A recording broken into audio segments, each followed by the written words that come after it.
Era un día de esos que prometen ser ordinarios, pero se graban a fuego lento en el alma, marcando un antes y un después. Recuerdo el sol tibio de la mañana filtrándose por las ventanas del aula de tercer grado. Un sol engañoso, que prometía calidez y luz, pero que a mí, Elena, me encontró congelada en la puerta trasera, testigo de una crueldad que jamás habría imaginado. Mi hijo, Marcus, mi brillante y sensible Marcus, estaba de pie frente a la clase, con su uniforme impecable y esa mirada llena de una mezcla de orgullo y vulnerabilidad que solo un niño puede tener. En sus manos, un puñado de hojas de papel, su ensayo. Era el proyecto de escritura más importante del semestre. Mi héroe. Marcus había estado trabajando en él con tanto esmero, con tanta pasión. Había pasado noches enteras contándome cada detalle, cada frase que iba a incluir. Su héroe, me dijo, sería su abuelo, un hombre que había luchado con dignidad contra las barreras invisibles y muy reales de un mundo que no siempre fue justo con él. Yo había decidido hacer una visita sorpresa a la escuela, no como Elena, la madre preocupada, sino como Elena, la recién nombrada superintendente del distrito escolar. Quería ver las cosas con mis propios ojos, sin el filtro de informes o reuniones. Nadie sabía que estaba allí. Era un secreto que quería guardar hasta que el momento fuera el adecuado. Caminaba por los pasillos, el sonido de las risas y las voces de los niños me llenaba de una esperanza agridulce. De pronto, escuché la voz de la señora Vargas, la maestra de Marcus, a través de la puerta entreabierta de su aula. «Bueno, Marcus», dijo la señora Vargas, su tono teñido de una condescendencia que helaba la sangre. «Es hora de que compartas tu peculiar elección». La palabra peculiar resonó en el pasillo. No era el interesante, o el único que uno esperaría de un educador. Había un matiz de burla. Un escalofrío me recorrió la espalda. Me acerqué con cautela, asomándome.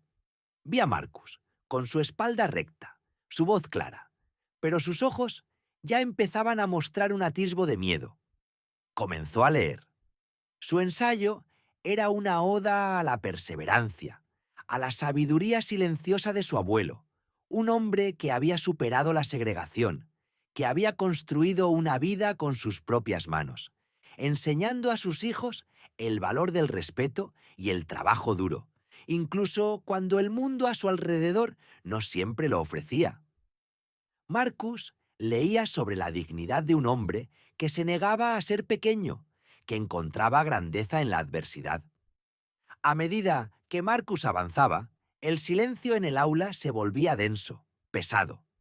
No era el silencio de la atención cautivada, sino el de la incomodidad, sembrada por la maestra.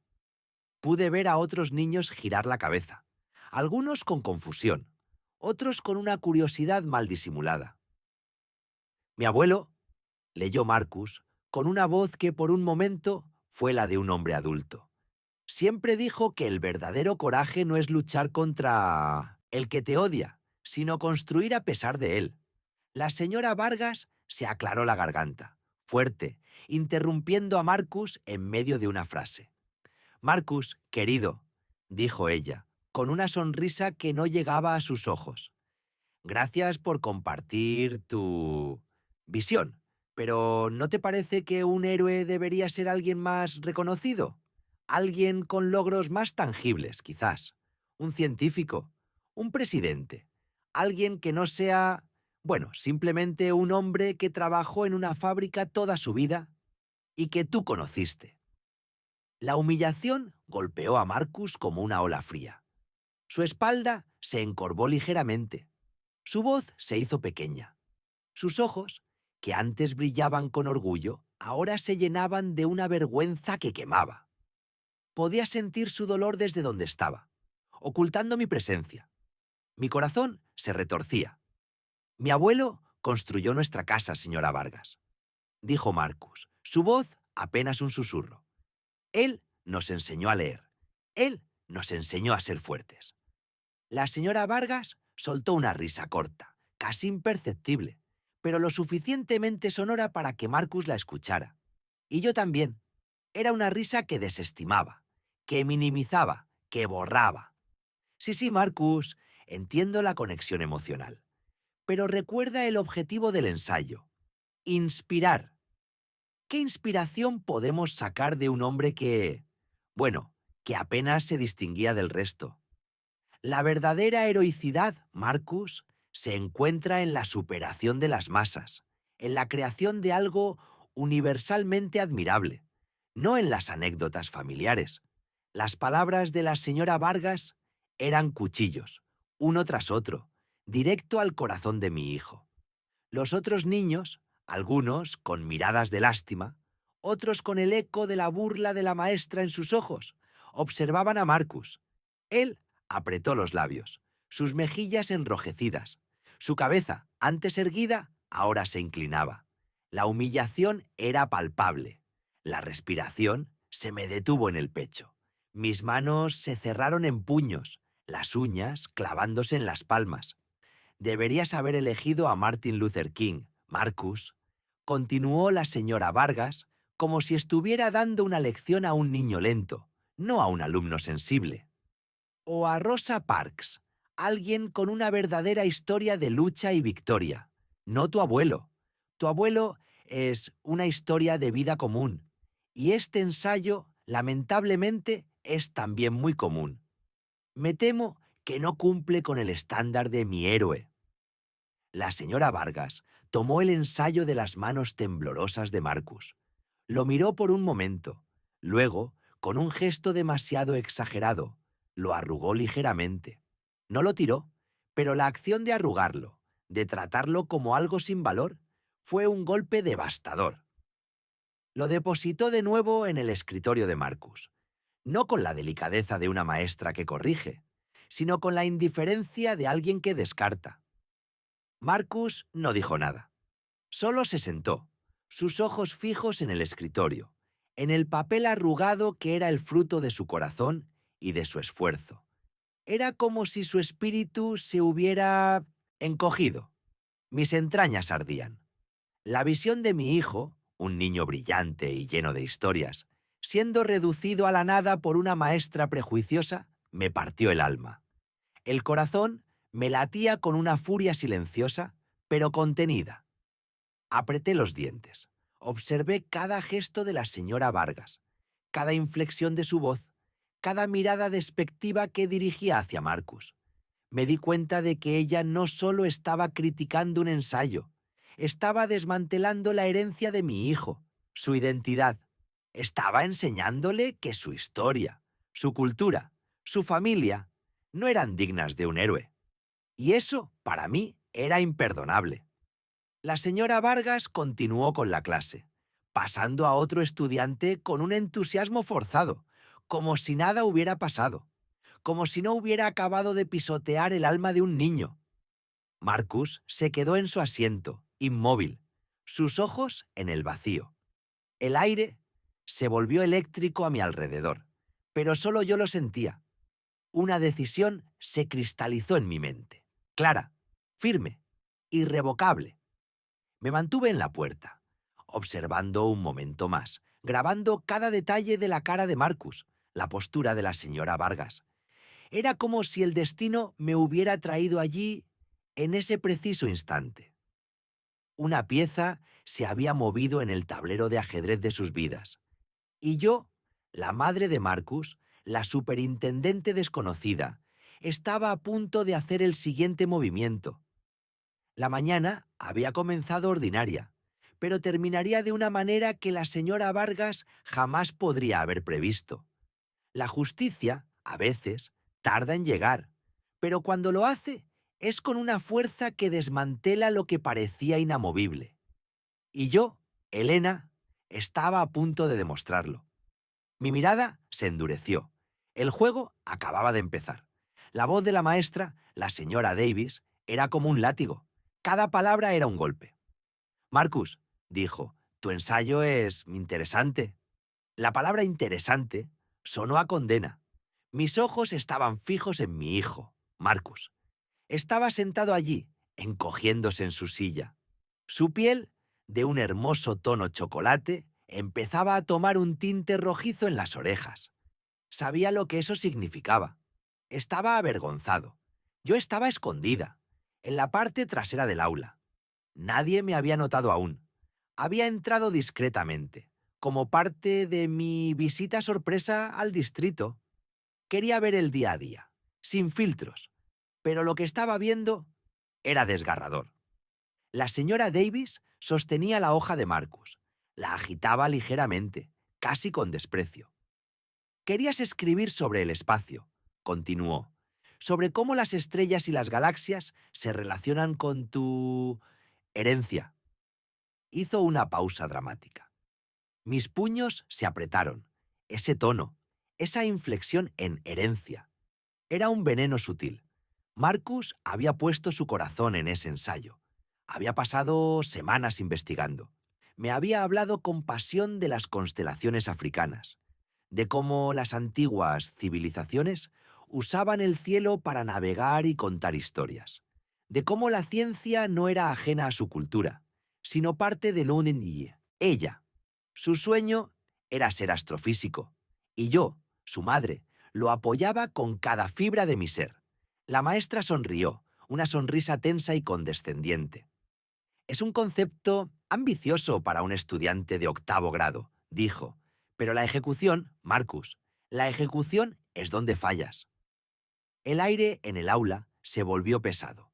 Pude ver a algunos niños riéndose en voz baja. Otros miraban sus pupitres, incómodos. Unos pocos, amigos de Marcus, lo miraban con compasión. Pero nadie intervino. Nadie desafió a la señora Davis. Y Marcus, mi brillante Marcus, solo bajó más la cabeza. Tu gramática es irregular, criticó la maestra. Y tus fuentes, historias de mi abuela, no es una referencia académica, Marcus. No puedes presentar esto en la universidad. Necesitas aprender a separar la realidad de la fantasía. Mis entrañas ardían. La abuela de Marcus, mi madre, ella le había inculcado el amor por el conocimiento. Le había enseñado que la sabiduría viene de muchos lugares, que la historia oral de su gente era tan válida y a menudo más rica que muchos textos fríos y polvorientos. Pero para la señora Davis eso no era académico. Para ella, la voz de mi madre, la voz de su herencia, no tenía valor. Recordé mis propias batallas, las miradas escépticas en las reuniones de la junta escolar, los susurros cuando propuse programas que reconocieran la diversidad, la forma en que algunos dudaban de mi capacidad, a pesar de mis credenciales impecables, siempre el doble de trabajo, siempre el doble de pruebas, siempre la necesidad de demostrar que pertenecía. Y ahora estaban haciendo lo mismo con mi hijo, intentando apagar su luz, su perspectiva única, porque no encajaba en su molde estrecho y desactualizado. Tu ensayo carece de rigor, continuó la señora Davis, implacable. Y seamos honestos, Marcus, astrofísico, con esta forma de escribir. Ella dejó la frase en el aire. La humillación era palpable. Era un ataque no solo a su ensayo, sino a sus sueños, a su identidad, a su derecho a aspirar a lo grande. Sentí una punzada de miedo por él. Miedo de que esta experiencia lo marcara, de que apagara la chispa que tanto nos había costado encender. Pero luego el miedo se transformó. Se convirtió en algo frío y duro en mi pecho. Era una resolución, una decisión silenciosa que tomé en ese instante. Miré a la señora Davis. Su rostro era una máscara de superioridad, sus ojos fríos y distantes. No veía un niño frente a ella, veía una estadística, una suposición, un problema que necesitaba ser corregido a su manera. Y mi hijo, con su camisa bien planchada y sus ojos brillantes, ahora empañados, era el blanco. Este no era un error de juicio. Esto era sistémico. Esto era intencional. Y yo, como superintendente del distrito escolar, No podía permitirlo. No en mi distrito. No con mi hijo. No con ningún niño. Mi mente ya estaba procesando la secuencia de eventos. Cada palabra de la señora Davis se archivaba. Cada reacción de Marcus se grababa. La atmósfera del aula, la indiferencia de algunos, la incomodidad de otros. Todo era evidencia. No se trataba solo de proteger a Marcus, se trataba de proteger la integridad de la educación, de asegurar que cada niño, sin importar su origen, tuviera la oportunidad de brillar, de que sus voces fueran escuchadas, no silenciadas. Sentí un escalofrío recorrer mi espalda, a pesar de la rabia que bullía. El peso de mi responsabilidad era inmenso, pero mi determinación era aún mayor. Sabía lo que tenía que hacer. Solo necesitaba el momento adecuado, un momento donde mi voz resonara con la autoridad que había ganado, un momento donde la lección no fuera para Marcus, sino para la señora Davis. Me preparé. Respiré hondo, tratando de calmar el temblor en mis manos. El espectáculo de la humillación aún no terminaba. Pero la cuenta atrás para el cambio, para la justicia, acababa de comenzar. La señora Davis seguía hablando, sin saber que sus días en ese aula estaban contados. No sabía que la madre de Marcus era la misma persona que firmaba su cheque de sueldo, y que su visita sorpresa no era solo para observar, sino para actuar. El ensayo de Marcus era la prueba, y ella, la señora Davis, iba a ser la siguiente en ser evaluada. Y no iba a pasar la prueba, para nada. Absolutamente no. La humillación continuó, pero mis ojos ya no veían solo a mi hijo avergonzado, veían el tablero de ajedrez completo, y yo ya había decidido mi siguiente movimiento. Las palabras de la maestra resonaron, pesadas y crueles. Mi hijo, Mateo, se encogió en su asiento. Sus pequeños hombros cayeron. Su rostro, generalmente tan lleno de vida, era ahora una máscara de vergüenza. Vi el temblor en su labio inferior. Solo quería desaparecer, borrarse de la existencia. Mi propio corazón se encogió con un dolor que no había sentido en años. El tipo de dolor que te atraviesa cuando ves a tu hijo herido, verdaderamente herido, por un adulto que debería protegerlo.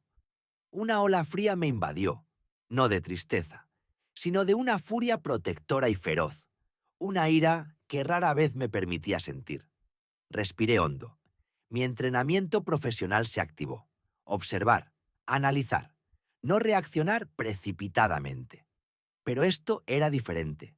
Esto no era un informe en mi escritorio. Esto era Mateo, mi Mateo. La maestra, señora Elena, continuó su sermón. Su voz, afilada y despectiva, llenaba el aula. Sostuvo el ensayo de Mateo de nuevo, casi como un trofeo de su insuficiencia. Como pueden ver, dijo ella con una sonrisa que no le llegaba a los ojos, no todos entienden el verdadero propósito de un ensayo. No es solo poner palabras bonitas en un papel. Requiere una perspectiva más amplia. Mi mirada se endureció. Ella estaba desmembrando sus sueños, línea por línea.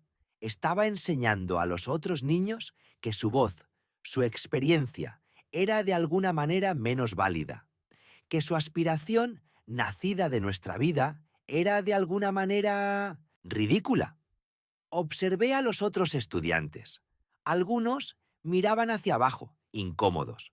Otros, los que quizás habían escuchado cosas similares sobre sí mismos o sus familias, miraban a Mateo con una comprensión compartida, una simpatía silenciosa.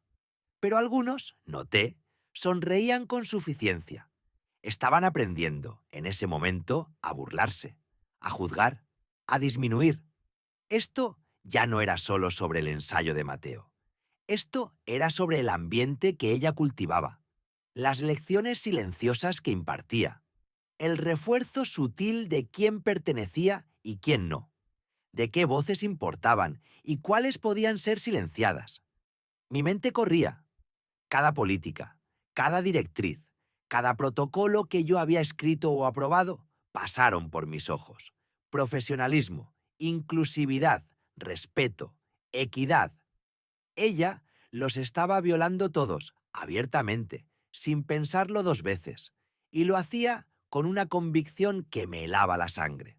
Había venido hoy para observar una clase en general, para entender el pulso de la escuela, como solía hacer, sin previo aviso, sin llamar la atención. Solo otra madre, mezclándome. Pero ahora no solo estaba observando, estaba siendo testigo. Y ser testigo significaba actuar. La señora Elena finalmente dejó el ensayo de Mateo, casi arrojándolo sobre su pupitre. Él se encogió, sin atreverse a tocarlo, como si el papel pudiera quemarle. Pasó al siguiente estudiante, una niña llamada Sofía, cuyo ensayo fue predeciblemente elogiado. Palabras como perspicaz y maduro llenaron el aire. El ensayo de Sofía trataba sobre sus vacaciones de verano en Europa, sobre visitar museos y galerías. El ensayo de Mateo era sobre la lucha y el triunfo de su abuela, quien vino del campo para construir una nueva vida en la ciudad, y los sueños de progreso para su comunidad. Dos mundos, dos narrativas, una celebrada, la otra ridiculizada. Mi corazón se apretó. Mateo había derramado su alma en esa pieza. Había pasado las tardes entrevistando a su abuela, escuchando sus historias, sus luchas, su sabiduría. Había escrito sobre sus manos callosas, su espíritu resiliente, la forma en que hizo algo de la nada. Había escrito sobre nosotros, sobre nuestra herencia, sobre lo que nos hacía fuertes, y la señora Elena lo había llamado ingenuo, poco sofisticado. Las palabras resonaban en mi cabeza. Ingenuo, poco sofisticado. No era solo el ensayo lo que estaba juzgando. Era la perspectiva de Mateo. Era su origen. Éramos, inconfundiblemente, nosotros. Todo lo que éramos, lo que representábamos. Apreté los puños debajo de la mesa. Mis nudillos se pusieron blancos. Mi habitual exterior tranquilo se sentía como una fina capa, amenazando con romperse. La calma que siempre proyectaba en mi vida profesional, la misma que me había llevado a mi posición, estaba al límite. Necesitaba ver más. Necesitaba estar absolutamente segura.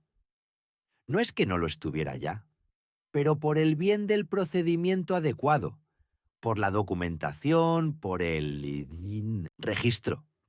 Necesitaba que ella revelara la extensión completa de su prejuicio, que se cavara su propia fosa, delante de mí y de todos.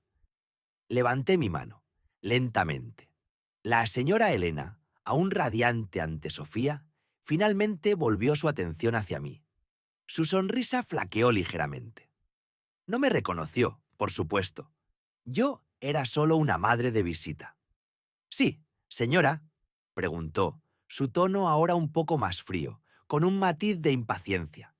La amabilidad fingida se había desvanecido. Solo tengo una pregunta, dije, mi voz sorprendentemente tranquila, a pesar del huracán que sentía por dentro. Sobre el ensayo de Mateo, usted mencionó que era poco sofisticado. ¿Podría elaborar un poco más sobre lo que significa eso para usted en el contexto de un estudiante de esta edad y de sus antecedentes?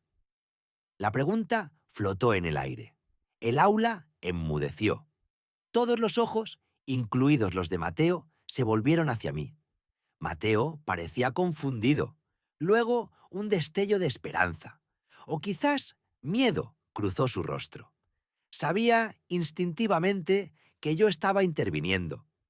Los ojos de la señora Elena se entrecerraron. No le gustaba que la cuestionaran, ni por un padre, y menos por esta madre, que no se ajustaba a sus expectativas. Su expresión se volvió tensa, casi defensiva. Señora, ella dijo, su voz tirante, cargada de impaciencia contenida. Creo que mis comentarios fueron claros. El ensayo carecía de la perspectiva global que esperamos de nuestros estudiantes de Purnestan Escuela. Sus ideas eran un poco parroquiales y, francamente, un poco ingenuas para un chico de su edad. La realidad de la vida moderna es diferente a las historias de lucha y campo de hace décadas. Parroquiales, ingenuas, realidad de la vida moderna. Otra serie de palabras diseñadas para disminuir, para encasillar, para implicar inferioridad, para borrar nuestra historia. Era todo lo que necesitaba escuchar. El cuadro completo estaba ahora nítido, innegable. Su juicio no era pedagógico, era personal y prejuicioso. Mi mirada se encontró con la de Mateo.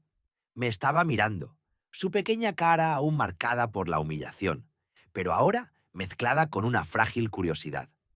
Le di el asentimiento más pequeño e imperceptible, una promesa silenciosa. Te veo, te creo, y no voy a permitir esto, no aquí, no nunca más. Mis ojos regresaron a la señora Elena, su postura despectiva, su sonrisa arrogante, que ahora parecía una mueca. No tenía idea de la tormenta que acababa de desatar. No tenía idea de con quién estaba hablando realmente. La tensión en la habitación era palpable. El aire crepitaba. Los otros estudiantes se movían incómodos en sus asientos. Ellos también lo sintieron, que algo estaba a punto de suceder. Puse mis manos sobre la mesa, con las palmas planas. Mi postura se enderezó. Mi voz, cuando volvía a hablar, ya no era solo la preocupación de una madre. Era una autoridad clara y serena. Una autoridad que cargaba el peso de todo un distrito escolar. El timbre de mi voz cambió, imperceptiblemente para los niños, pero audiblemente para ella. Entiendo perfectamente su perspectiva, señora Elena, dije. Mis palabras fueron lentas, deliberadas, cada una pronunciada con la precisión de un bisturí. Pero creo que es hora de que veamos una perspectiva muy diferente. Una que usted, señora Elena, parece haber olvidado por completo, o quizás nunca ha comprendido. Me puse de pie, lentamente, deliberadamente. Cada movimiento fue calculado. Cada estudiante, cada fibra del ser de la señora Elena estaba ahora completamente concentrada en mí. Su suficiencia comenzó a resquebrajarse, reemplazada por un destello de inquietud. Una realización incipiente, quizás, de que esta no era una madre cualquiera. Porque hoy no estoy aquí solo como la madre de Mateo, dije, y la verdad, cruda y poderosa, comenzó a revelarse. El silencio se hizo aún más profundo. Podría haberse oído el latido de un corazón en toda la sala. Estoy aquí en una capacidad oficial, una capacidad que usted, señora Elena, debería reconocer muy bien. El motor del coche era un zumbido distante, casi ahogado por el torbellino en mi cabeza. Cada semáforo en rojo era una tortura, cada calle una eternidad. El camino a la escuela de Mateo, que antes era una rutina familiar de alegría matutina, ahora se sentía como un viaje al epicentro de una tormenta. Sabía lo que me esperaba, o al menos creía saberlo, pero ninguna preparación mental podría haberme preparado para el golpe. Aparqué mi vehículo en el estacionamiento de visitantes, lejos de la entrada principal. Quería que mi llegada fuera discreta. Quería ser una sombra, una observadora, no la superintendente, por ahora. Solo una madre con el corazón roto y una misión. El aire de otoño era frío, pero un calor furioso se agitaba dentro de mí. Mis manos se apretaban en puños, las uñas marcando la piel. Caminé por los pasillos, el sonido de mis tacones resonando demasiado fuerte en el silencio que parecía absorber la energía. Los dibujos de los niños en las paredes, los avisos de eventos escolares, todo parecía burlarse de la situación. ¿Cómo podía la inocencia coexistir con tanta crueldad? Cada paso me acercaba más a la verdad, a su verdad. Llegué al pasillo de quinto grado. la puerta del aula de la señorita Davis. Mi mano, temblorosa, se detuvo a centímetros del pomo. Podía escuchar voces. La voz de ella, la señorita Davis, inconfundiblemente aguda, dominando el espacio. Y luego una ola de risitas infantiles. Risas que me helaron la sangre, porque sabía, sin necesidad de ver, que eran risas a expensas de mi hijo. Un pequeño hueco en la puerta. Una rendija casi invisible se convirtió en mi ventana a su mundo, a su infierno. Ahí estaba él, mi Mateo, sentado en su pupitre, su pequeña espalda curvada. Su cabeza, gacha, ocultaba su rostro, pero su postura lo decía todo, encogido, humillado. Parecía tan diminuto, tan vulnerable entre las sillas y mesas más grandes. A su alrededor, los otros niños. Algunos lo miraban con una curiosidad morbosa, otros con esa crueldad casual que solo los niños pueden exhibir cuando copian sin darse cuenta el comportamiento de sus mayores. La señorita Davis estaba de pie frente a la pizarra blanca. Sostenía un papel arrugado en su mano, el ensayo, las palabras que mi hijo había escrito con tanto amor y esperanza. Sus palabras resonaban en el aula, frías y cortantes, llenas de un sarcasmo que no tenía cabida en un ambiente educativo. Y aquí tenemos la obra de Mateo, comenzó ella, elevando el papel con un gesto teatral. Su voz, ya de por sí estridente, adquirió un tono de burla insoportable. Una oda a su historia, como él la llama, llena de imaginación, sí, pero carente de todo rigor. ¿Dónde están las fuentes? Los datos. La escuela no es para cuentos de hadas, Mateo. Es para la realidad. Cada palabra era un puñal. Sentí cómo mi propia respiración se volvía superficial. Mis uñas se clavaron dolorosamente en la palma de mi mano. Quería gritar, irrumpir, detenerla, pero me obligué a permanecer inmóvil, observando. Vi a Mateo levantar la vista por un instante. Sus ojos, esos ojos que al atardecer anterior me habían mirado con el entusiasmo desbordante de un niño que estaba a punto de contarme un secreto precioso, ahora estaban empañados, llenos de vergüenza, de un dolor profundo que reconocí al instante. Ella no se detuvo. Su abuelo, dice, su abuelo fue un héroe, luchó por los derechos. ¿Y dónde está la prueba tangible de todo eso? ¿En un libro quizás? ¿En su fértil imaginación, sin duda? Pero no en un hecho verificable, no en algo que se pueda enseñar en un aula. La historia es seria, niños. Se construye con datos, no con fantasías. La injusticia era un peso asfixiante. El desprecio en su voz, la forma en que desestimaba la herencia de mi hijo, su legado familiar, nuestro legado, era palpable. Una humillación no solo a su trabajo escolar, sino a su identidad, a su historia personal, a su derecho a existir con orgullo. Mi hijo se encogió un poco más. Quería entrar, abrazarlo, susurrarle que era suficiente, que todo estaría bien. Quería protegerlo de esa mujer, de esas risas. Pero me contuve. Ahora no, me repetía a mí misma. Primero, observa. Primero, comprende la magnitud de su error. La señorita Davis agitó el papel con desdén. Un ensayo no es un diario personal, Mateo, y mucho menos un espacio para fantasías raciales. Necesitamos hechos concretos, datos que podamos cuantificar, no sueños de gente que cree en cosas que no puede ver, que no puede probar. Fantasías raciales. Esa frase me golpeó con la fuerza de un rayo. Mi corazón pareció detenerse. Mi respiración se cortó. No era una simple crítica pedagógica malintencionada. Era veneno. Era racismo puro y sin disimulo. Disfrazado de corrección académica. Estaba desmantelando el valor intrínseco de mi hijo. No solo su trabajo escrito. Vi a algunos niños reírse abiertamente, con esa crueldad que se aprende.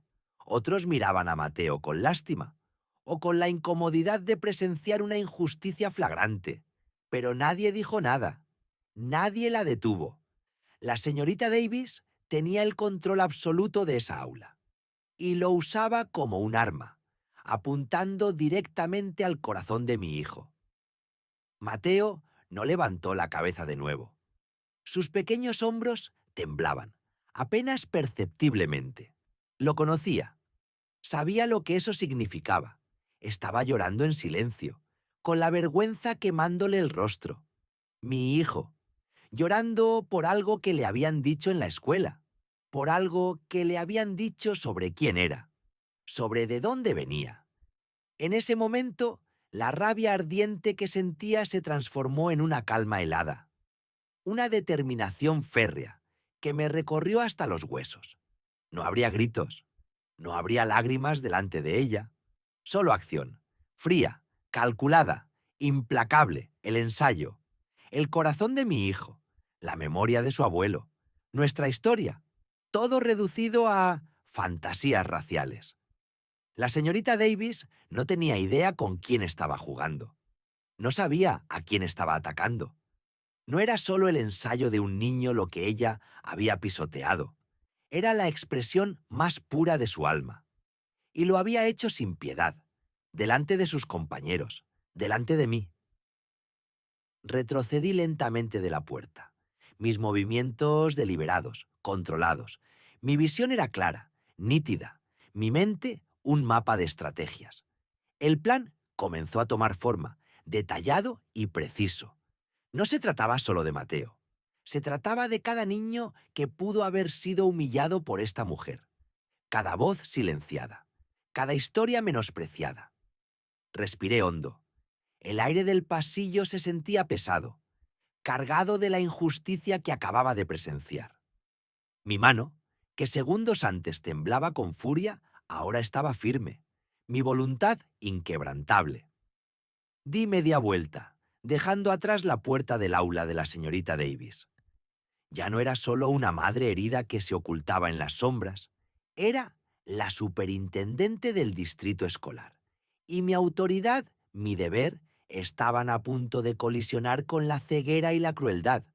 Era hora de que la señorita Davis conociera la verdadera realidad, la realidad de las consecuencias, la realidad de la justicia, la realidad de una madre que no se iba a quedar de brazos cruzados, observando cómo su hijo era destruido. Mi corazón dolía, sí, con una punzada constante por Mateo, pero mi voluntad era de acero. El ensayo de Mateo no sería la última palabra, ni la última risa. Me dirigí directamente a la oficina del director. Mis pasos eran deliberados, cada uno resonando con una autoridad silenciosa que solo yo podía sentir, pero que pronto el mundo sabría. La sorpresa de la señorita Davis sería mayúscula, pero la sorpresa de mi hijo, al ver que alguien finalmente lo defendía, al ver que su historia era valorada, sería aún mayor. Y eso era lo que me impulsaba, lo que me daba fuerzas. Estaba a punto de cruzar el umbral hacia la oficina del director. En mi mente, reviví el brillo en los ojos de Mateo cuando me contó, con tanta pasión, la historia de su abuelo, y me prometí a mí misma, con la solemnidad de un juramento, que ese brillo volvería, y que la señorita Davis y cualquiera que compartiera su intolerancia y su desprecio entendería que hay historias que no se pueden borrar, no se pueden pisotear. Son el cimiento de lo que somos y merecen respeto. Observé cómo el alma de mi hijo se encogía. Cada palabra de esa mujer, un golpe certero. Marcus bajó la mirada, incapaz de sostener la humillación. Sus pequeños hombros temblaban. Un nudo de hielo se formó en mi estómago. Y luego un fuego frío y silencioso que prometía una tormenta. La maestra, la señorita Jenkins, terminó su diatriba. Se dio la vuelta con una sonrisa satisfecha, como si hubiera cumplido con su deber. Mi hijo seguía de pie, inmóvil, un cuadro de pura vergüenza. Mis ojos se posaron en la hoja arrugada que él apretaba. Mi ensayo, nuestro ensayo. Sentí el impulso de correr, de abrazarlo, de arrancarlo de esa situación, pero sabía que debía ser estratégica. Mi presencia sorpresa era una ventaja, mi identidad, un arma silenciosa. Respiré hondo, tratando de ralentizar el torbellino en mi mente. Disculpe, dije, mi voz sorprendentemente calmada. Quizás demasiado. La señorita Jenkins se giró, su expresión de complacencia apenas alterada. Me miró de arriba abajo, evaluando, juzgando. Su mirada se detuvo en mi atuendo sencillo, como si confirmara alguna suposición suya. Sí, dijo con un tono impaciente. No me reconoció. Eso era bueno. Eso me daba el control. Soy la madre de Marcus, continué, dando un paso adelante. Marcus levantó la vista. Sus ojos asustados se encontraron con los míos. Le di un asentimiento casi imperceptible, una promesa silenciosa. Ah, la señora Washington, respondió ella, con una sonrisa que no llegó a sus ojos. Su hijo, como puede ver, tiene algunas dificultades para comprender la realidad. Su ensayo es un ejemplo perfecto de fantasías desmedidas. Necesitamos ser realistas aquí. La palabra fantasías resonó en el aire, cargada de connotaciones que ella ni siquiera intentaba ocultar. Realismo. Era realista que un niño de color no pudiera soñar con ser un líder, un innovador. ¿Era realista que su voz fuera silenciada de esta manera? Entiendo su preocupación por el realismo, dije, manteniendo mi voz plana, pero mi corazón latía con furia. Pero la capacidad de soñar, de imaginar un futuro mejor, ¿no es una parte fundamental de la educación? ¿No deberíamos alentar a nuestros hijos a aspirar a lo grande, a no ponerse límites? Ella resopló, cruzándose de brazos. Señora Washington, esto no es un club de poesía, es una escuela. Necesitamos preparar a estos niños para el mundo real, donde no todos pueden ser superhéroes o líderes que cambian el mundo. Algunos solo necesitan aprender a seguir las reglas. Su desdén era palpable. Sus palabras eran un veneno lento, goteando sobre la autoestima de cada niño que escuchaba. Miré a los otros estudiantes. Algunos parecían incómodos. Otros evitaban mi mirada. Algunos incluso se atrevieron a asentir en acuerdo con la maestra. El silencio era ensordecedor. El silencio de la complicidad o el miedo. Mi hijo, mi pequeño Marcus, se había atrevido a soñar en voz alta, y esa mujer lo estaba castigando por ello. Sentí el dolor de su humillación como si fuera mío. Y lo era. Era la humillación de todos los niños que alguna vez fueron subestimados, despreciados, o cuyos sueños fueron minimizados por la miopía de otros. La ira helada dentro de mí se solidificó en una resolución inquebrantable. Ya no era una madre visitando la clase de su hijo. Era la superintendente del distrito escolar, observando una clara infracción de la misión y los valores de nuestra institución. Entiendo perfectamente, dije, mi voz ahora con un matiz diferente, un tono que ella no pareció percibir. Y de hecho, estoy aquí para asegurarme de que todos los niños de este distrito reciban la educación que merecen. Una educación que los impulse, no que los aplaste. La señorita Jenkins frunció el ceño.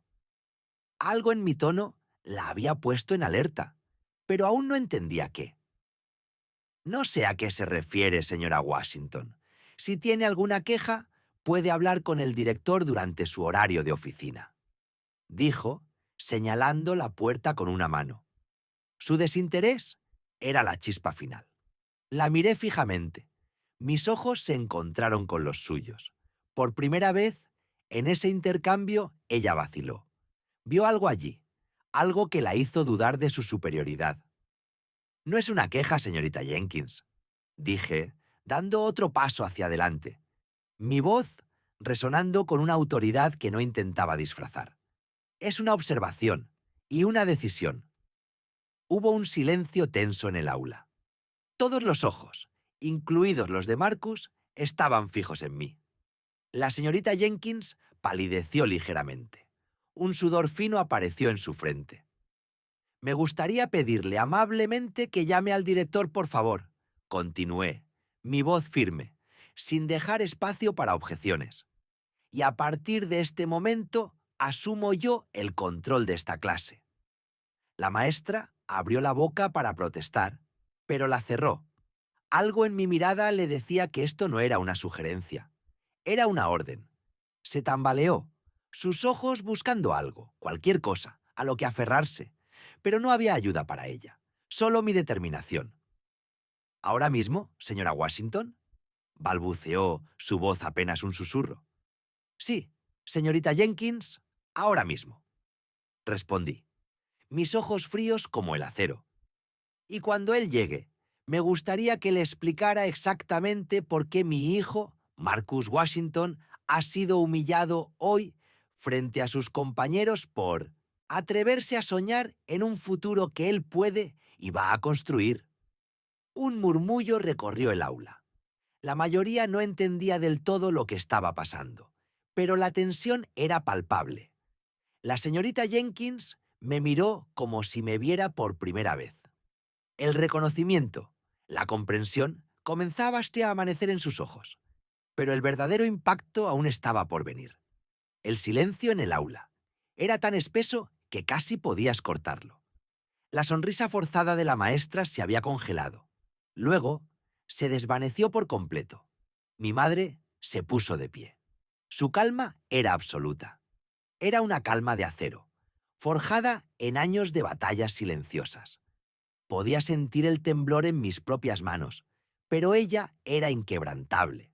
Sus ojos, los mismos que me habían mirado con amor desde que nací, ahora tenían una chispa fría y calculadora.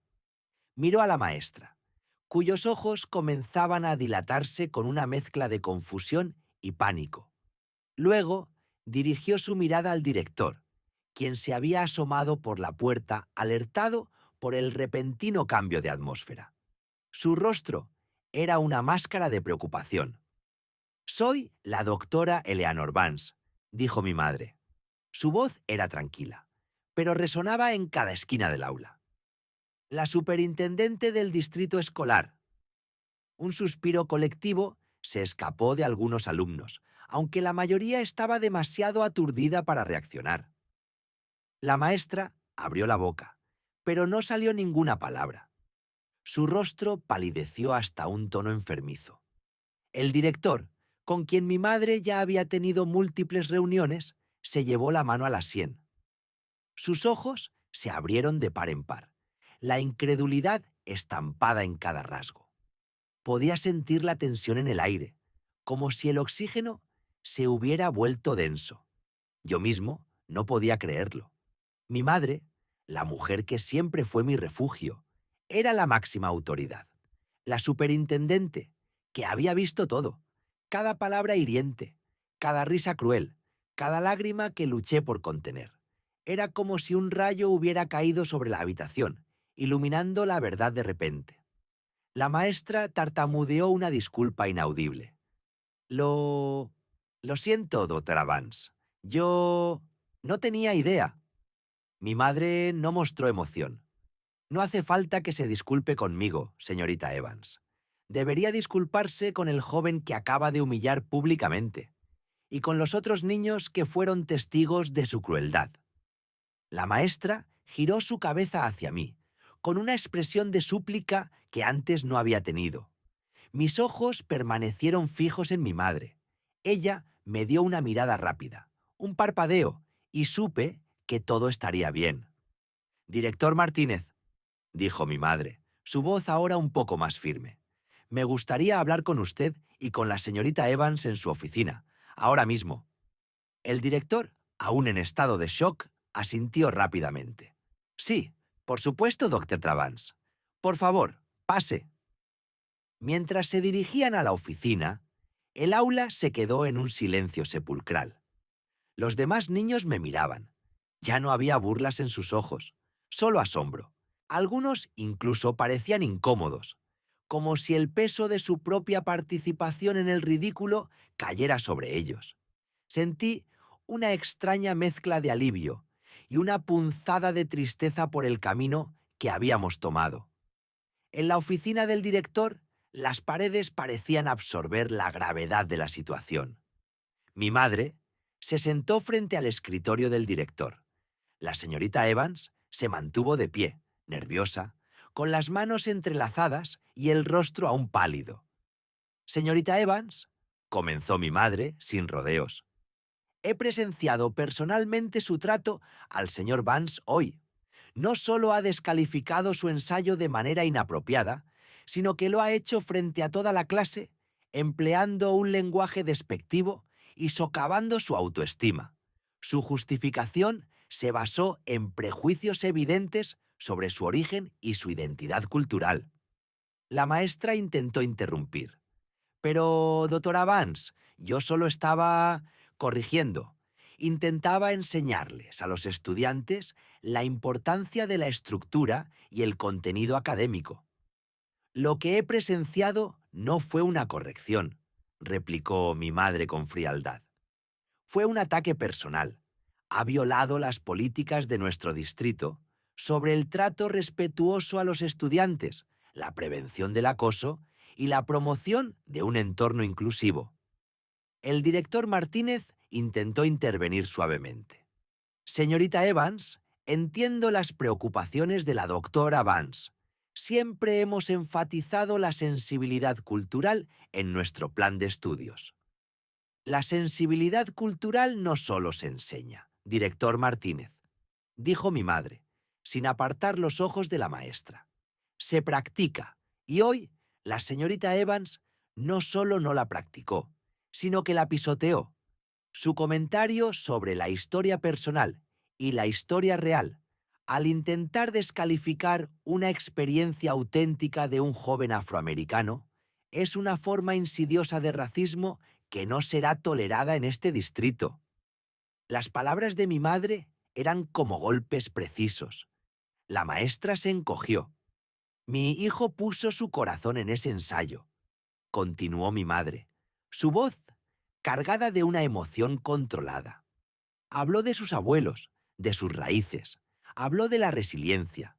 Usted lo llamó fantasía y lo ridiculizó. ¿Cree que eso es una pedagogía efectiva?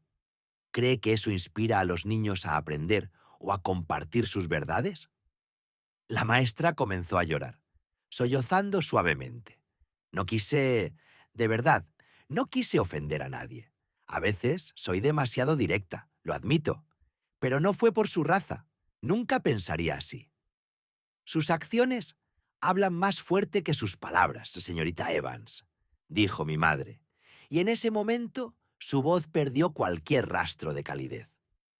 «La humillación pública de un estudiante, especialmente por razones que se perciben como discriminatorias, es inaceptable. Como superintendente del distrito escolar, mi responsabilidad es garantizar que cada niño se sienta seguro, valorado y respetado en nuestras aulas. Usted ha fallado gravemente en esa misión». El director Martínez Teicintosen aclaró la garganta. Miró a mi madre con una expresión de entendimiento sombrío. «Por lo tanto», continuó mi madre, y el sonido de esa palabra pareció llenar la oficina, «a partir de este momento, su empleo con el distrito escolar de nuestra ciudad queda terminado, con efecto inmediato». La maestra dejó escapar un grito ahogado. Sus rodillas parecieron ceder y tuvo que apoyarse en la pared. «No, no puede hacerme esto. Llevo 20 años enseñando aquí. Tengo una familia». «Sus años de servicio no la eximen de la obligación de tratar a nuestros estudiantes con dignidad», respondió mi madre, su voz inquebrantable. «El hecho de que lleve 20 años aquí significa que ha tenido 20 años para aprender mejor. Sus acciones de hoy son indefendibles». El director Martínez tomó aire. «Señorita Evans, la doctora Vance tiene la autoridad para tomar esta decisión. Le acompañaremos para que recoja sus pertenencias personales y abandone las instalaciones. La maestra se desplomó en una silla, su rostro cubierto por las manos, sollozando histéricamente. De repente, su figura imponente se había reducido a la de una mujer rota. Yo, que esperaba afuera de la oficina, podía escuchar sus lamentos amortiguados. Sentí una punzada de algo que no era alegría, ni victoria, sino una profunda tristeza por la cadena de eventos. La justicia había llegado, sí, pero el camino había sido doloroso para todos. Mi madre salió de la oficina del director con la misma calma con la que había entrado. Su expresión era sombría. Me miró y se agachó a mi altura. «Hijo», dijo suavemente, «esto no se trata de venganza. Se trata de principios, de que nadie tiene derecho a hacerte sentir menos por lo que eres». Asentí, aún procesando todo. La imagen de la maestra, ahora derrotada, se proyectaba en mi mente. Sentí que el peso de la mañana se levantaba un poco de mis hombros, pero una nueva pregunta surgía. ¿Qué significaría esto para el resto de mi vida escolar? ¿Cómo reaccionarían los otros maestros? Sabía que el despido de la señorita Evans era solo el comienzo de una conversación mucho más grande. La sala de la junta directiva, en el corazón del edificio del distrito, era un lugar que conocía íntimamente. Había tomado innumerables decisiones allí, decisiones que afectaban a miles de vidas. Pero esta vez el aire se sentía diferente, cargado de una solemnidad personal que rara vez permitía aflorar. La señorita Albright, acompañada por su abogado, esperaba. Sus ojos, antes llenos de una autoridad mal usada, ahora parpadeaban con una ansiedad palpable.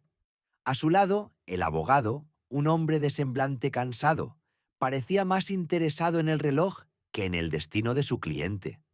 Ella había solicitado una audiencia formal, un último intento desesperado por revertir la rescisión de su contrato.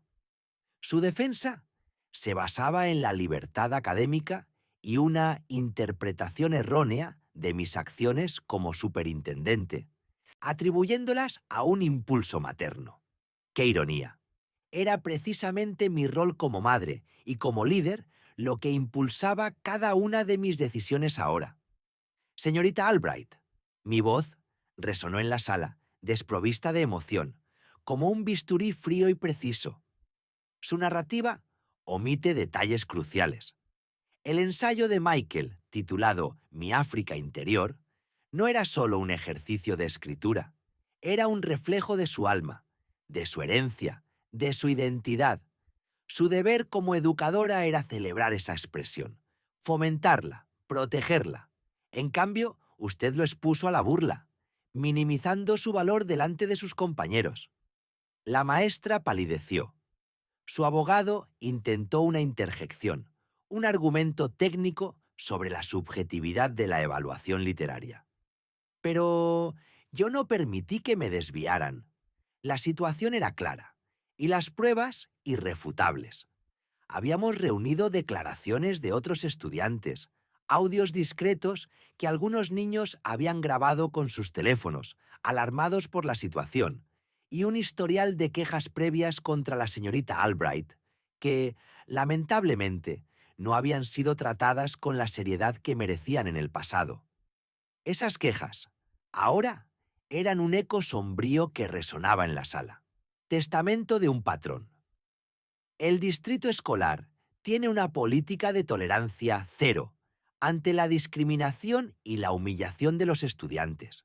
Su conducta violó flagrantemente esta política, así como el código de ética profesional. No se trata de una interpretación errónea o de un impulso materno. Se trata de un fallo grave en su juicio y en su capacidad para cumplir con los principios fundamentales de la educación inclusiva. Mis palabras eran una sentencia. El silencio se cernió pesado. La esperanza se desvaneció del rostro de Albright. La decisión de rescindir su contrato es definitiva y efectiva de inmediato.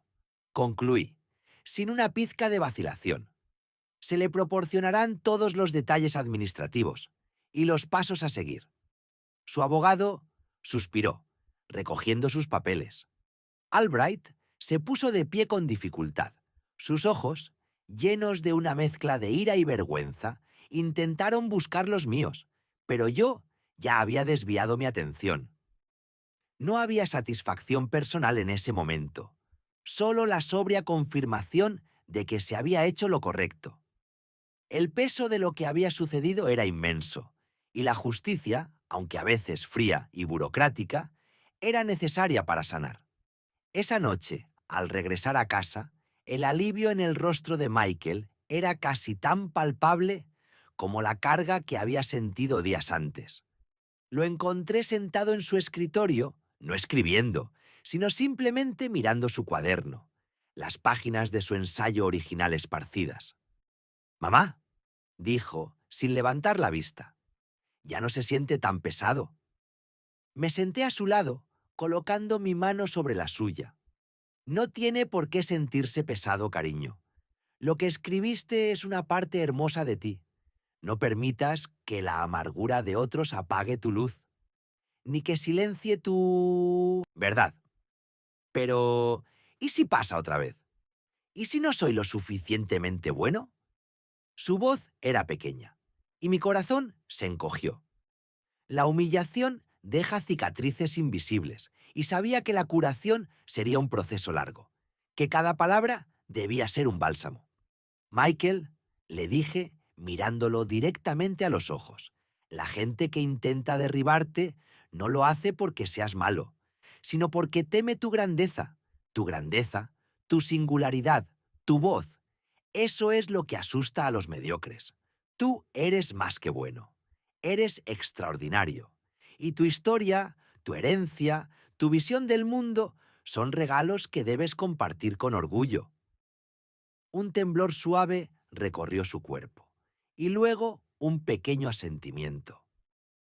«Quiero reescribir la parte que dijo que estaba mal», musitó, su mirada volviendo al papel. «Quiero hacerlo aún más fuerte, más vívido». Una sonrisa se dibujó en mis labios. Ese era el Michael que conocía, resiliente, creativo. «Eso suena maravilloso, hijo, y esta vez lo harás por ti, para ti, y para que el mundo sepa lo que vales, lo que significa tu voz». La conversación con Michael, aunque íntima, me recordó la escala de mi responsabilidad. No se trataba solo de una maestra. Se trataba de un sistema que a veces permitía que estos incidentes ocurrieran, que los normalizaba, o que no proporcionaba las herramientas adecuadas para evitarlos. Al día siguiente, la agenda de mi reunión con los directores de escuelas y supervisores del distrito era clara. El cambio era imperativo. La sala de conferencias estaba llena. Las caras, una mezcla de veteranos cansados y jóvenes ambiciosos, me miraban con anticipación. Sabían que este no era un encuentro ordinario. La noticia de la destitución de Albright ya había corrido como pólvora en los pasillos de cada escuela. «Lo que le ocurrió a Michael», comencé, mi voz tranquila pero cargada de autoridad, «no es un incidente aislado que podamos archivar y olvidar. Es un síntoma de prejuicios implícitos que a menudo operan sin que seamos conscientes de ellos. Un síntoma de un sistema que, sin intención, puede perpetuar la exclusión y la humillación de nuestros estudiantes». Pausé, dejando que mis palabras calaran hondo. Algunos directores bajaron la mirada. Otros se removieron incómodos. Sentí su resistencia, su temor al escrutinio. Es mi responsabilidad, y la de ustedes, asegurar que cada niño en este distrito se sienta valorado, respetado y empoderado para expresar su identidad, sin miedo, sin reservas. Por lo tanto, anuncié, mi voz elevándose ligeramente para transmitir la firmeza inquebrantable de mi decisión. A partir del próximo mes, implementaremos un programa de capacitación integral y obligatorio sobre sensibilidad cultural, diversidad e inclusión, No será una mera charla de 1 hora. Será un programa de inmersión profunda, con módulos interactivos, simulaciones y evaluaciones continuas. Cada miembro del personal, desde los conserjes hasta los Science Centers administradores, participará activamente. Vi algunas cejas alzarse, algunas expresiones de escepticismo. Sabía que la resistencia era inevitable. El cambio es siempre incómodo. Pero esta vez, el statu quo ya no era una opción. Además, continué anticipando sus objeciones. Revisaremos a fondo nuestros currículos y materiales didácticos. Debemos asegurar que reflejen la riqueza y diversidad de nuestras comunidades, que celebren las múltiples perspectivas y que ofrezcan espejos y ventanas para todos nuestros estudiantes.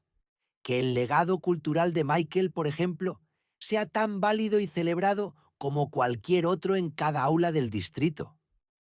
Y finalmente, mi mirada se detuvo en cada uno de ellos, enfatizando la seriedad ineludible de mi siguiente punto.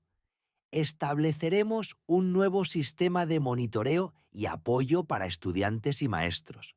Crearemos un canal directo y confidencial para que cualquier estudiante o padre pueda reportar incidentes de discriminación o humillación, garantizando que cada queja sea investigada a fondo y con total transparencia. Los directores serán los primeros responsables de la implementación y cumplimiento de estas nuevas políticas. El silencio que siguió era diferente al de la sala de la Junta. Este era un silencio de asimilación, de comprensión de la magnitud de la tarea que se avecinaba. Sabía que algunos lo aceptarían con entusiasmo, otros con renuencia, y algunos intentarían sabotearlo desde dentro. Pero mi determinación era inquebrantable. El peso de estas decisiones era inmenso, pero también lo era mi compromiso con la equidad. Esta era solo la primera etapa de una transformación más grande, una transformación que prometía no solo corregir un error, sino prevenir muchos otros. El camino sería largo y desafiante, pero por cada Michael en mi distrito, estaba preparada para liderar esa batalla y sabía que aún quedaba un último mensaje por enviar, uno que resonaría más allá de las paredes de estas oficinas, un mensaje claro y poderoso para el mundo exterior. Mis oídos ardían. Cada palabra de la señora Jenkins, cada risa cruel de mis compañeros, se clavaba en mi piel como mil agujas. Sentí que el mundo se encogía a mi alrededor, que el suelo temblaba. Quería que la tierra me tragara, desaparecer. Mi ensayo, mi corazón en el papel, había sido pisoteado sin piedad. Mi voz se había ahogado en un mar de vergüenza. Pero entonces algo cambió. Un silencio diferente al de antes. Un silencio que no era de burla, sino de una expectación tensa. Levanté la vista. Las lágrimas empañaban mis ojos y vi a mi madre. Estaba de pie junto a la puerta. Su figura erguida y su mirada... Su mirada era como el acero. No había enojo descontrolado, solo una calma aterradora. La señora Jenkins, aún con una sonrisa petulante, se giró para ver quién había interrumpido su espectáculo. «Disculpe», dijo mi madre. Su voz era baja, pero cada sílaba resonó en el intenso silencio del aula. «Me temo que debo intervenir». La maestra arqueó una ceja, claramente molesta. «Estamos en medio de una lección importante, señora. Por favor, espere afuera». Su tono era condescendiente, como si hablara con una niña traviesa. No sabía con quién estaba hablando. No tenía la menor idea. Mi madre dio un paso adelante. «No, no lo haré, porque esta lección importante está humillando a un niño, y eso, señora Jenkins, es inaceptable». Su voz se elevó un poco, perdiendo su dulzura, ganando una autoridad innegable. La señora Jenkins se rió, una risa corta y despectiva. «Señora, no sé quién se cree que es, pero le aseguro que estoy haciendo mi trabajo. Este niño, como usted dice, necesita aprender a escribir un ensayo adecuado, no fantasías sin sentido. Escupió las palabras, gesticulando hacia mi ensayo que seguía en el atril, un monumento a mi humillación. El aire en la habitación se volvió denso. Sentí la mano de mi madre apretar mi hombro suavemente. Era un gesto de consuelo, de fuerza. Ella me miró a los ojos, una promesa silenciosa de que todo estaría bien. Luego se volvió hacia la maestra, su rostro inexpresivo. Señora Jenkins, dijo mi madre. Su voz ahora era un trueno suave, cada palabra cargada de peso. Mi nombre es Eleanor Vance y soy la superintendente del distrito escolar. Un escalofrío recorrió el aula. Las risas se detuvieron abruptamente. Las caras de mis compañeros, antes burlonas, ahora estaban fijas en la señora Jenkins, que se había quedado pálida. Sus ojos se abrieron como platos. Su boca se entreabrió, incapaz de formar una palabra. El color había huido de su rostro, dejando un tinte ceniciento. «Superintendente», balbuceó la maestra, como si la palabra fuera una lengua extranjera. Su postura se desmoronó. La arrogancia se desvaneció, reemplazada por un miedo palpable. Mi madre no le dio tregua. «Así es, señora Jenkins, y he sido testigo en persona de su método de enseñanza. He visto cómo ha destrozado la confianza de un estudiante, ha ridiculizado su creatividad y ha fomentado un ambiente de crueldad en su aula. Esto, señora Jenkins, no es cómo educamos a nuestros niños». Cada palabra era un golpe directo, certero. La señora Jenkins intentó recuperar la compostura. Su voz, un hilo tembloroso. «Señora Vance, yo no sabía. Es solo que... los niños». Estaba improvisando, desesperada. Mi madre levantó una mano, deteniendo cualquier excusa. No hay justificación para humillar a un estudiante. Nunca. Su comportamiento es una violación directa de nuestra política de respeto e inclusión. El ensayo de mi hijo, de nuestros hijos, es una expresión de su imaginación, de su corazón, algo que usted ha aplastado con una crueldad imperdonable. El silencio era sepulcral. Podía oír mi propio corazón latiendo con fuerza en mis oídos. La señora Jenkins se encogió. Era como ver a un depredador repentinamente convertirse en presa. «Por lo tanto», continuó mi madre, su voz firme, sin titubeos, «con efecto inmediato, sus servicios ya no son requeridos en este distrito escolar. Usted está despedida, señora Jenkins». La frase resonó en el aula, una declaración innegable de justicia. La mandíbula de la señora Jenkins cayó. Las lágrimas brotaron de sus ojos, lágrimas de shock, de incredulidad, de terror. Se llevó una mano a la boca, su respiración agitada. Pero, intentó protestar. Mi madre giró ligeramente la cabeza. «Director Thompson, por favor, acompañe a la señora Jenkins a la oficina y asegúrese de que sus pertenencias personales sean empaquetadas y enviadas a su domicilio. Ya no tiene acceso a las instalaciones escolares». El director Thompson, que había estado observando la escena con una mezcla de horror y fascinación, se adelantó rápidamente. Su rostro estaba sombrío, consciente de la gravedad de la situación. «Sí, superintendente Vance, inmediatamente». La señora Jenkins, con los hombros caídos y el rostro empapado en lágrimas, fue escoltada fuera del aula, la imagen misma de la derrota. El silencio la siguió, un silencio que ya no era de vergüenza para mí, sino de asombro y quizás de respeto para mi madre. Mis compañeros me miraban, algunos con culpa, otros con una nueva admiración.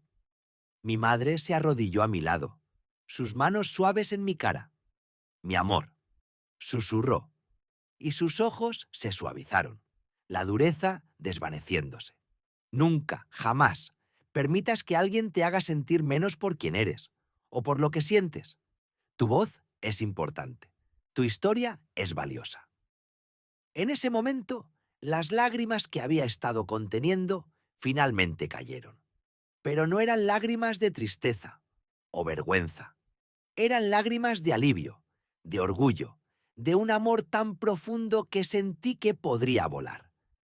Mi madre no solo me había salvado de la humillación, me había enseñado la lección más importante de todas. La dignidad no tiene precio, y defenderla es nuestro derecho inalienable. Se puso de pie, su figura imponente. Se dirigió a la clase, sus ojos recorrieron cada rostro. Niños, dijo, su voz ahora suave pero autoritaria. Cada uno de ustedes tiene una voz. Cada uno de ustedes tiene una historia. Y es el deber de esta escuela y de sus maestros nutrir esa voz, no silenciarla. Hoy hemos aprendido una lección importante sobre el respeto y la empatía, y sobre las consecuencias de su ausencia. El día había comenzado con la peor humillación de mi vida. Había terminado con la lección más poderosa. Mi madre, mi heroína, había transformado mi dolor en triunfo, mi vergüenza en orgullo. Al instante, la justicia había llegado, clara y contundente, dejando una huella imborrable en cada corazón presente. Sabía que nunca olvidaría este día, y que, gracias a mi madre, tampoco lo haría la señora Jenkins, y en el futuro nunca permitiría que nadie me hiciera sentir insignificante de nuevo. Mi voz, mi historia, eran importantes, y mi madre se había asegurado de que el mundo lo supiera.